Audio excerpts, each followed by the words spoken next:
I do. I think they really had a good mindset coming in, and thought Kentucky played really well today. And first half, we did what we wanted to do by trying to get their front line in some foul trouble. We just couldn't stop them in late game situations when,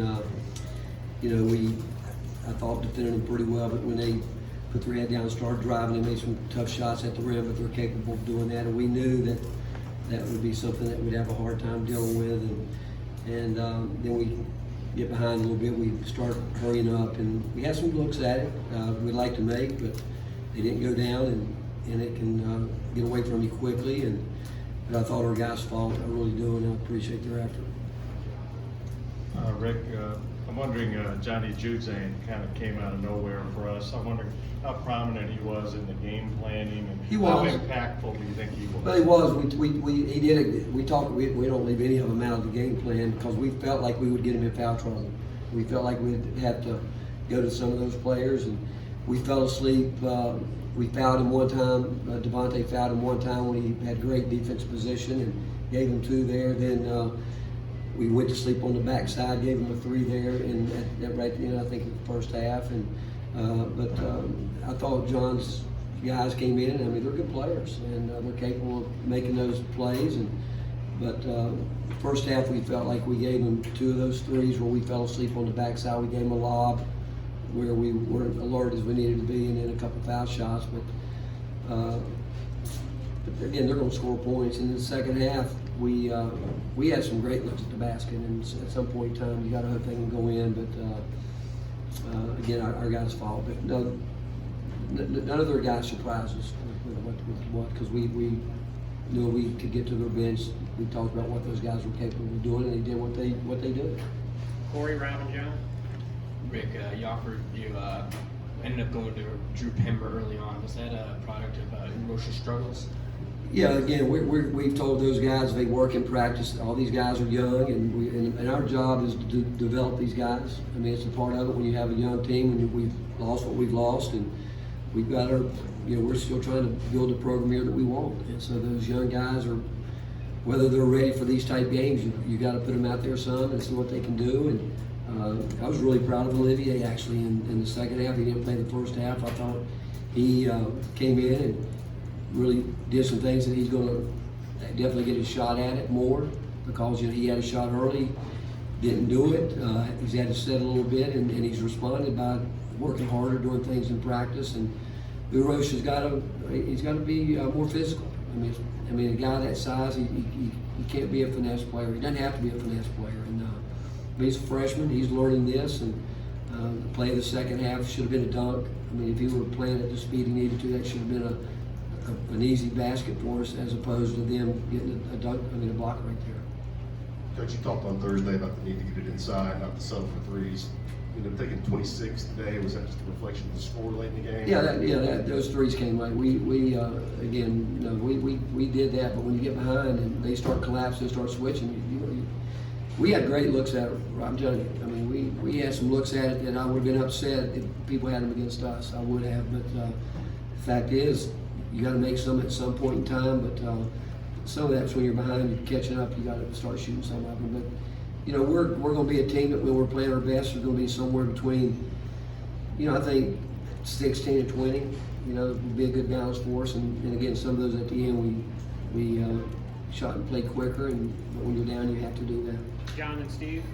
Rick, because of Kentucky's great quickness in the backcourt and ability to get to the basket, do you miss Lamani Turner more in a game like this than ever? No doubt. There's no doubt. I mean, you miss that kind of defensive presence. I mean, when you go back and look at tape like we do from a year ago and what they do now, that's the biggest thing we don't have with our team right now, is that on-ball defensive pressure that we want to put. But we'll get better. We've recruited some of that, and that's part of it. I mean, with what we've gone through this year, and we've had to adjust our defense where we're not nearly as as good on the ball as we'd like to be. But we'll keep getting better, and we have to be quite frank. With Josiah, is that still a day-to-day? Yes, day-to-day. Again, he hasn't been healthy all year, and he wants to play, but we're not doing him any good or us any good if he can't give it to us when we need him to. And he's tried he really has, but he just day to day right now. Joe, Weston Grant. Hey, Rick, with all that's on those top four you've got and all the minutes they're playing, do you think there's any translation to the end of games in terms of maybe missing some shots they normally make or even not getting some stops? No, I don't, because you know what? We've got way back in practice, and Bowden's played a lot of minutes since he's been here. Santi was, no doubt he got a little tired, but in games like this, we need those guys. I mean, you look at us, you look at them, they played 1, 2, 3, basically 4 guys, 30 plus minutes, and their guards were out there a lot. And we tried, again, to get them as much rest as we can, but when you're in the position we are, it's such a fine line there that you can't let the game get away from you. Like, we wanted to sit him early in the first half. That lead could have gone to 16 real quick, and that's the time if you go back to a couple games where we've been able to rest some of our guys, but we had to get them back in the game and try to get it down under 10 at halftime, and so that took away a little bit that what you're talking about. But at the end, it could be that. It could be a lot of things, but Kentucky, they do what they do. They when they get a lead, they can grind you and get you in those long possessions, and then they got the ability with those guards to go create some offense and make some tough shots. Rick, when you defensively, when the other team just has some guards that you just really have a hard time keeping in front of you, what kind of options do you have defensively to counter something like that? Because it looked like there were times where y'all defended almost exactly like you want to and just couldn't stay in front of a guy. I don't know we have options if you're asking me that right now. We obviously rely heavily on our scout report. We rely heavily on help defense. But when you give up straight line drives to the basket, I'm not sure there isn't anything you can do. And other than we've got to get better with it. There's no doubt we have to do that. And we had a couple of straight line drives too where we missed some shots at the rim, and they made some really tough layups there. They really did, because we normally do a decent job. We blocked some of them. Even again had some nice blocks around the rim. You can't get to all of them, but first of all, those guys are very talented, and they're really good at doing that. And they don't just do it to us; they do it to a lot of people. What did you see from Erosh in practice before he got eligible, and why is that not translated? Good question, and I don't think yet he even has a clue how he has to play this game. I think he's a typical player that wants to. He's never been a player that would be classified as physical, even though Kyle Alexander wasn't either. We need him to understand how we need him to play, and it's going to take him some time, but he's a gifted player. He's but like today, got going in the zone. They went zone for a little bit because of foul trouble, and we had actually talked about that with our team, saying that don't be surprised if they have to go zone, and that he tried to make some kind of play and threw it away. Those were the plays that hurt, where he doesn't need to do anything clever, anything crafty. He just needs to do what we teach him to do, and he'll be fine. Finish up with Ryan, Gene, and Caleb. Kentucky had 5 guys that were up to score in double figures. Just when you have that many options, you have so many guys playing 30 plus minutes. Just how hard are they to guard in the second half? Very hard. They're a very hard team to guard. They really are, and their offense. They know what they're looking for. They do a good job of trying to spread it around, and so anytime you play against a team that has the balance that they have, and I think they're playing really well too. I said that coming in. I think right now they're trending in the way that John wants his teams to go right now. They're very solid defensively, and I thought, you talk about fatigue, I thought both teams that had those guys that play a lot of minutes got tired. I see them walking to the bench and as our guys, but that they have the balance where they've got more guys that can drive the ball than we do, and they do a good job of attacking it that way. Rick, it seems like night in, night out, aside from focusing on Ponds, you don't really know what you're going to get out of the rest of the players on this roster. Is there a fix to that? And how hard is that for you to kind of figure things out as far as trying to go forward this season? And you're right, it's hard. It's really hard to not know them from night to night, but some of that's youth. It is, and again, I don't know if we could.